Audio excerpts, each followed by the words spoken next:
Okara university کے شعبہ ریاضیات نے روزمرہ زندگی میں علم ریاضیات کی اہمیت اور اس میدان میں ابھرتے ہوئے رجحانات کے موضوع پر ایک سیمینار کا انعقاد کیا، جس میں اوکاڑا یونیورسٹی کے وائس چانسلر پروفیسر ڈاکٹر محمد زکریا ذاکر، گورنمنٹ کالج یونیورسٹی لاہور کے شعبہ ریاضیات کے سربراہ پروفیسر ڈاکٹر مجاہد عباس اور اوکاڑا یونیورسٹی کے شعبہ ریاضیات کے سربراہ ڈاکٹر شعیب سلیم سمیت دیگر مقررین نے علم ریاضیات کی اہمیت کے مختلف پہلوؤں پر روشنی ڈالی۔ سیمینار کے شرکاء سے خطاب کرتے ہوئے پروفیسر زکریا نے کہا کہ علم ریاضیات ان کے دل کے بہت قریب ہے۔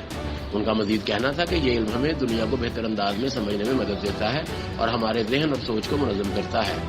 پروفیسر مجاہد نے بتایا کہ علم ریاضیات منطقی، تنقیدی اور تخلیقی سوچ کے علاوہ مسائل کے حل کی صلاحیت اور حتیٰ کہ اظہار خیال کی مہارت بھی پیدا کرتا ہے۔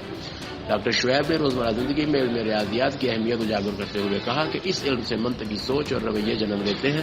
انہوں نے مزید بتایا کہ علم ریاضیات ہمارے اندر تجزیاتی مہارت پیدا کرتا ہے، جس سے ہم اپنی زندگی کے بہت سارے مسائل اور مشکلات احسن طریقے سے حل کر سکتے ہیں۔ سیمینار میں شعبہ ریاضیات کے طلباء نے پوسٹرز بھی پیش کیے، جن میں علم ریاضیات کی اہمیت واضح کی گئی تھی اور عظیم ماہرین ریاضیات اور طبیعیات جیسے کہ البرٹ آئنسٹائن اور اسٹیفن ہاکنگ کو خراج عقیدت پیش کیا گیا۔